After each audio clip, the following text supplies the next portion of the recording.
Olá, aqui é George Marmelstein. No vídeo de hoje nós vamos comentar o projeto de minuta de resolução que pretende regular o uso da inteligência artificial generativa no Poder Judiciário. Durante todo o ano de 2023, o CNJ, através de um grupo de trabalho do qual eu fiz parte, discutiu, as várias possibilidades de regular o uso da inteligência artificial no Poder Judiciário. E aqui neste vídeo eu vou tratar de um dos tópicos que eu tentei contribuir com mais empenho, que é o uso da inteligência artificial generativa, sobretudo os modelos privados, pelos juízes, servidores e demais auxiliares e colaboradores do Poder Judiciário. A preocupação, é claro, é com segurança, com qualidade, com os riscos que essas tecnologias podem proporcionar para a atividade jurisdicional. Então, o CNJ, quando tentou regular, nessa pretensão de regular essas novas tecnologias, estabeleceu alguns mecanismos para minimizar esses riscos e aumentar a segurança e a ética no uso desses modelos. O que eu vou comentar aqui é um pouquinho do que foi debatido. Basicamente, nós temos uma resolução, que é a resolução 332 de 2020, que já trata de vários aspectos importantes sobre o uso da inteligência artificial geral, genérica, no Poder Judiciário. Não trata de inteligência artificial generativa, porque essa tecnologia foi disponibilizada para o mundo em data posterior à resolução, mas ela já fala, por exemplo, de proibição de discriminação algorítmica, de vedação de uso da tecnologia para substituir, juízes ou a tomada de decisão. Já há um pouco disso nessa resolução inicial. Agora, a gente tenta discutir algo mais profundo, que é saber se, por exemplo, um juiz pode usar o ChatGPT para auxiliar no seu processo decisório, na escrita da sua decisão, ou se pode utilizar modelos privados menos conhecidos como Claude, como Gemini, como Notebook LM, como DeepSeek, como outras ferramentas na sua atividade cotidiana. Durante o debate da comissão, nós estabelecemos alguns requisitos importantes, dentre eles a ideia de que, em primeira linha, caberia ao Poder Judiciário desenvolver e providenciar as ferramentas de trabalho para os juízes e servidores. No entanto, nós sabemos que não só o custo, mas até mesmo o know-how, de desenvolvimento dessas novas tecnologias tornaria inviável, que qualquer ferramenta fosse construída pelo Poder Judiciário. Hoje mesmo, os juízes, de um modo geral, usam computadores que não são feitos pelo Poder Judiciário. Usam softwares como o Word, que não foi feito pelo Poder Judiciário. Usam Windows, enfim, nós diariamente, cotidianamente, utilizamos ferramentas privadas não desenvolvidas pelo Poder Judiciário. Então, chegou-se à conclusão de que, em princípio, se o Poder Judiciário não fosse capaz de proporcionar uma tecnologia tão boa ou superior àquelas que a iniciativa privada proporciona, os juízes poderiam usar essa tecnologia. Em primeira linha, cabe ao Judiciário providenciar essas tecnologias, ou seja, cabe a contratação caberia em primeira linha ao Poder Judiciário. Porém, nós também sabemos que o Poder Judiciário tem uma dificuldade orçamentária, tem uma dificuldade de gestão, tem uma dificuldade de governança, para conseguir contratar e fornecer os melhores equipamentos para todos os juízes e todos os servidores. Dito isso, chegou-se à conclusão que subsidiariamente, os juízes poderiam utilizar e contratar diretamente ferramentas privadas, desde que cumprido alguns requisitos. E é sobre esses requisitos que eu quero falar aqui. Vamos começar falando do primeiro requisito, capacitação prévia. Aqui eu fiz um mapa mental para ajudar a gente a entender um pouco melhor. E o primeiro item é capacitação prévia. Na resolução, no projeto de minuta de resolução, nós temos várias partes, vários trechos e textos que falam da obrigatoriedade de treinamento, capacitação, habilitação para usar corretamente a ferramenta. E, claro, nós sabemos que essas ferramentas têm riscos.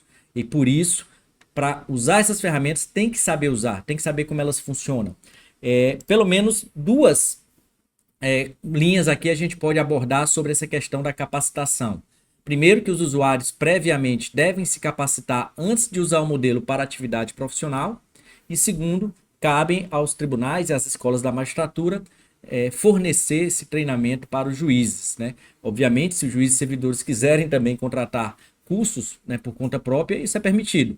No entanto, é uma questão mesmo de política pública, de inclusão e de educação digital que o tribunal e as escolas da magistratura já estejam preparadas para fornecer esse tipo de capacitação.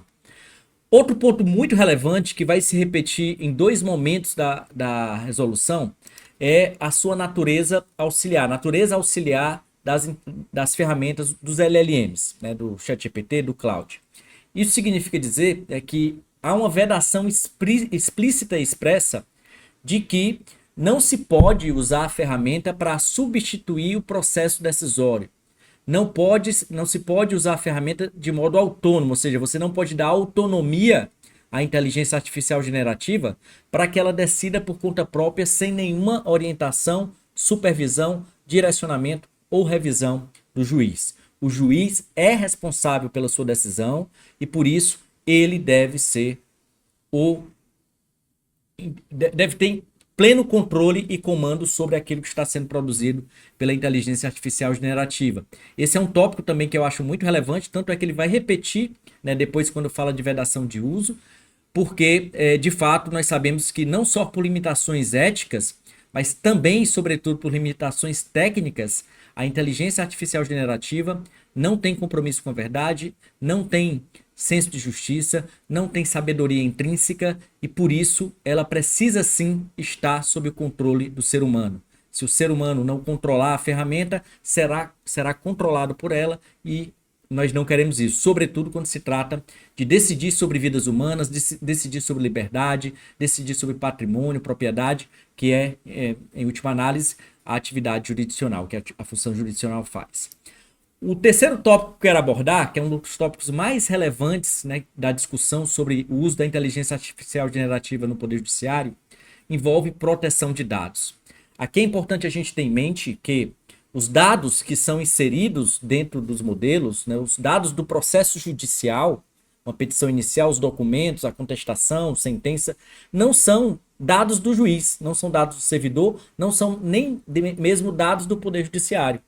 São dados de terceiros, são dados sensíveis, informações pessoais, números de documentos, números de conta bancária, laudos médicos que estão ali no processo judicial e que por isso tem que haver uma forte preocupação sobre o tratamento desses dados, sobretudo quando se coloca ele, se insere ele em plataformas privadas, de empresas privadas.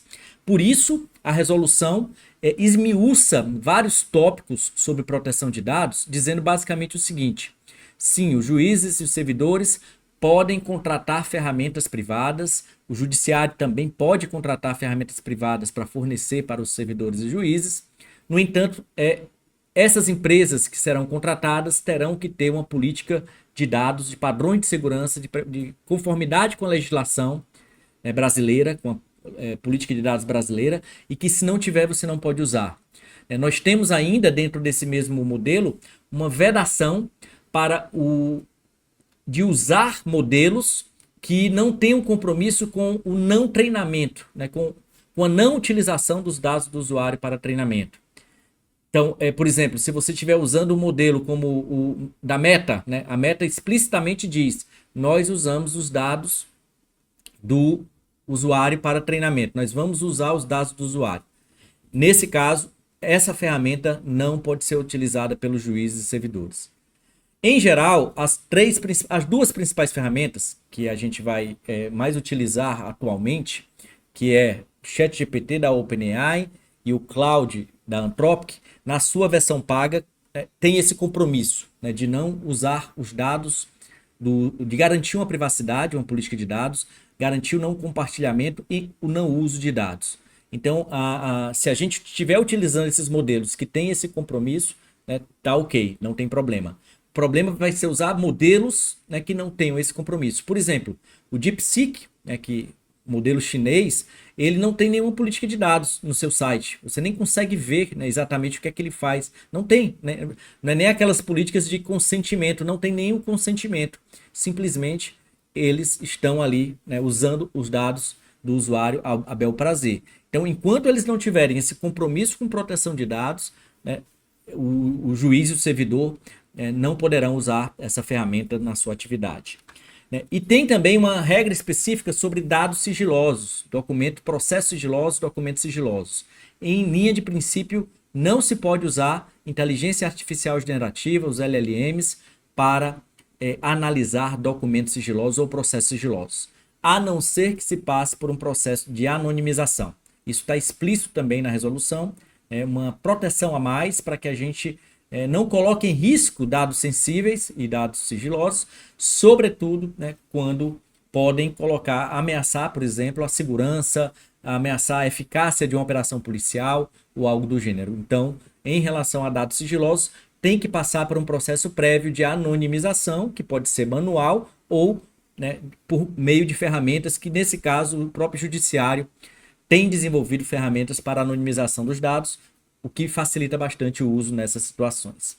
Vamos agora para a quarta parte, que é uma parte bem interessante sobre as situações em que é vedado o uso da inteligência artificial generativa pelos juízes e servidores e pelo judiciário de modo geral. Nós temos aqui duas políticas. Uma políticas voltadas para a inteligência artificial no sentido mais amplo, né, sem ser a generativa, e temos uma específica que envolve as ferramentas privadas de inteligência artificial generativa. De um modo geral, né, é proibido o uso nas situações de risco excessivo. Em nenhuma situação se admite o uso de inteligência artificial em situações de risco excessivo, que eu vou aqui listar algumas hipóteses e casos de risco excessivo. Mas é possível usar a inteligência artificial genérica, desenvolvida pelo judiciário, em algumas situações de alto risco. No entanto, e aqui vem o diferencial, em relação a modelos privados de inteligência artificial generativa, não se pode usar a ferramenta em situações de alto risco. Para outras ferramentas que não são privadas, para ferramentas desenvolvidas pelo poder público, né, é possível usar em situações de alto risco, mediante um rígido controle, auditoria, mas a gente vai ver aqui que em relação à inteligência artificial generativa, nós não podemos usar para fins de quando tiver situação de alto risco. Vamos ver quais são as situações de risco excessivo. Risco excessivo, né, nós temos aqui algumas situações interessantes, como por exemplo aquele primeiro tópico, né, de soluções sem revisão humana. Aquela situação de máquina autônoma, que toma decisão sem supervisão humana. Nesse caso, nós não podemos usar modelos privados, nem mesmo modelos públicos, né? O Poder Judiciário não pode desenvolver ferramentas que tirem, né, do ser humano o poder de decidir, a prerrogativa de decidir. Então, aqueles modelos que não permitam a revisão humana, né, seus dados, resultados, que gerem dependência absoluta, né, do resultado sem possibilidade de alteração e revisão, não podem ser usados nem na inteligência artificial geral desenvolvida pelo poder público, nem mesmo nas privadas, nos modelos privados. Também não podemos usar inteligência artificial generativa nem inteligência artificial, né, genérica para valoração criminal preditiva, que são aquelas situações em que você antecipa a possibilidade da pessoa cometer um crime. Como, por exemplo, antecipa o nível de probabilidade de uma pessoa reincidir e, a partir daí, decidir sobre a sua liberdade ou a dosimetria da pena com base nessa predição valorativa baseada em inteligência artificial. A vedação aqui se deveu ao caso, o famoso escândalo Compass, nos Estados Unidos, em que uma ferramenta de inteligência artificial, ainda não era generativa, ela estabeleceu um ranking ou uma nota de probabilidade de reincidência, e quando se foi investigar a fundo, se percebeu que mesmo que não houvesse explicitamente o fator racial no algoritmo, esse algoritmo, no fundo, dava notas mais altas de reincidência, de possibilidades de reincidir para grupos de estereotipados, né, de pessoas negras, pessoas latinas. Então a gente tem realmente aqui um risco, né, inclusive não só da inteligência artificial generativa, mas da inteligência artificial de modo geral, de se basear naquele numa premonição, né, de que algo vai acontecer antes de que o fato ocorra. E não é possível, é proibido, é vedado usar a inteligência artificial para esse fim. Também é proibido para ranqueamento discriminatório, né, como classificação de pessoas naturais, com base em comportamento, situações ou atributos de personalidades. Essa proibição se refere ao chamado perfilamento psicográfico, ou perfilamento psicológico, onde você vai fazer uma espécie de categorização ou classificação da pessoa, de periculosidade ou de colaboração, de liderança, né, com base em fatores aí calculados por uma inteligência artificial. Isso não é possível nem na inteligência artificial generativa, nem na inteligência artificial genérica. É uma situação de risco excessivo e risco excessivo é proibido. E, por fim, também não se pode utilizar essas ferramentas para o reconhecimento emocional. Nós não podemos usar, por exemplo, para saber se a testemunha estava nervosa ou para saber se a testemunha estava apresentando traços de insegurança que faz a gente desconfiar do seu testemunho, ou saber se a testemunha está mentindo, né, com base, né, em alguma expressão facial. Tudo isso também insere-se na situação de risco excessivo, é vedado, não é possível usar nem inteligência artificial geral, genérica, nem a inteligência artificial generativa. Então, temos aqui as situações de risco excessivo. Em relação às situações de alto risco, nós temos várias categorias, né, que vão entrar numa lógica de valoração, de juízo de valor. Essas situações de alto risco, é possível usar a inteligência artificial, mas não é possível usar modelos privados de inteligência artificial generativa para situações de alto risco. Aqui vai entrar aquela diferença. Se o Poder Judiciário quiser desenvolver alguma ferramenta para essas situações, essas hipóteses, a resolução não veda, né? Eu acredito que, para mim, eu considero ela como um alto risco, que não é recomendado que se use ferramentas de inteligência artificial para isso. Mas, de qualquer modo, fica vedado em absoluto o uso de inteligência artificial generativa por meio de modelos privados, ChatGPT, Claude, Gemini, qualquer deles, para essas tarefas. Quais são elas? Identificação de perfis comportamentais, né, de pessoas ou grupos, justamente para poder fazer essa segmentação de grupo, né, grupal não é possível, pelo menos na inteligência artificial generativa. Né, valoração probatória, aqui é um ponto importante, porque eu tenho batido muito na tecla, né, durante os meus cursos, de que a gente nunca deve usar a ferramenta para juízo de valor, para fazer valoração de qualquer forma, sobretudo valoração probatória. Né? A valoração probatória implica que você estaria dando para a máquina o poder de dizer se há provas suficientes para condenar, ou o poder de dizer se um testemunho está mentindo ou não, né? Ou o poder de dizer se aquela confissão, né, é credível ou não, e isso não é possível. Nós podemos usar inteligência artificial generativa em matéria probatória para auxiliar o raciocínio probatório em termos descritivos e analíticos. Por exemplo, uma compreensão o mapeamento descritivo das provas de um processo, ou uma comparação entre depoimentos para saber se há contradição, incoerência entre esses depoimentos, ou para traçar uma linha do tempo, por exemplo, em um interrogatório. Tudo isso é possível, mas não é possível usar para valoração probatória. Também não é possível usar para dosimetria, tipificação penal, para que a gente possa valorar, aplicar penas nos seres humanos. Não é possível usar inteligência artificial generativa, ChatGPT, Claude, para dosimetria de pena. Eu incluiria aqui, que não está explícito, nem mesmo arbitramento de dano moral. Entra naquelas hipóteses de valoração, né? Porque aqui é uma questão que não é só uma questão ética, de usar a ferramenta para esse fim, mas também uma questão técnica. Esses modelos não estão ainda habilitados, no sentido de não desenvolveram ainda capacidades de fazer raciocínio moral e juízo de valor. O modo de funcionamento dele, para quem conhece o modo de funcionamento dele, mostra que não dá para usar ele para tipificação penal, arbitramento de dano moral ou qualquer situação de juízo de valor. Eles são enviesados pela posição dos documentos, pelo estilo de escrita, pela estrutura do texto, né? E muitas vezes o mesmo prompt, o mesmo conteúdo vai gerar respostas diferentes, valorações diferentes aleatoriamente, com base, né, na intrínseca natureza estocástica desses modelos, que sempre produzem respostas diferentes. Também, né, mais uma vez, não podemos usar as ferramentas de inteligência artificial generativa para formar juízos conclusivos, né, como se for a tomada de decisão, né, quantificação de danos, qualificação de danos, nem biometria para monitoramento, que é uma situação mais rara, mas também está explícita aqui como proibido, né, em termos de inteligência artificial generativa, né, de modelos privados. Isso aqui, né, a proibição de alto risco é para, né, a proibição absoluta, a vedação, é para inteligência artificial generativa privada, os modelos privados. Desenvolvidos pelo poder público, é alto risco, tem que ser monitorado, tem que ter auditoria, mas em princípio o poder público poderia desenvolver ferramentas para essas finalidades.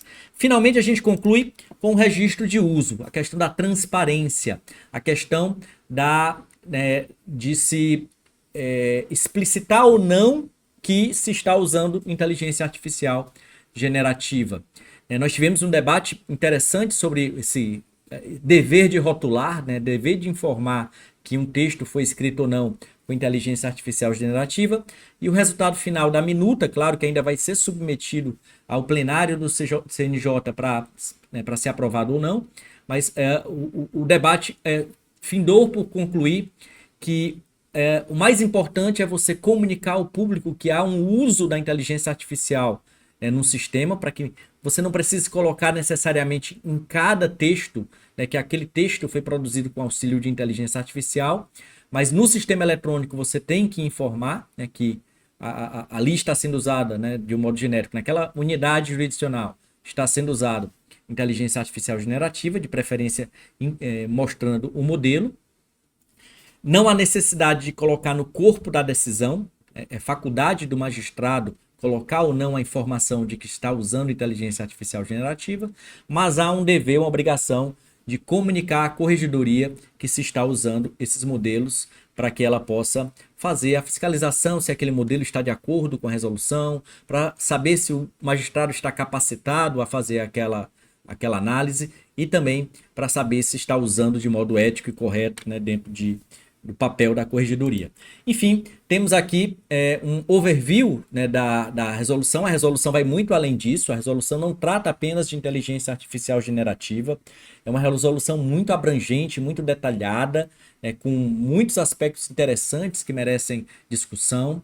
Em grande parte, ela cria, né, um mecanismo de boas práticas, mas em relação à inteligência artificial generativa e, em particular, ao uso de modelos privados contratados pelo poder público ou contratados de forma individual pelos juízes e servidores, são essas as regras que nós temos, são essas as condições de uso, e a gente espera que elas consigam fazer com que o judiciário utilize essa ferramenta, que são muito úteis para a atividade jurisdicional, de modo mais ético, de modo mais seguro, né, de modo mais capacitado, mais habilitado, porque com isso, tenho certeza, usando corretamente, usando do jeito certo, nós temos um grande potencial de tornar a prestação jurisdicional não só mais célere, né, mais produtiva em termos quantitativos, mas, sobretudo, mais justa, mais eficiente, com qualidade e aprofundamento de análise muito superior do que a gente tem hoje. Então era isso, espero que vocês tenham gostado.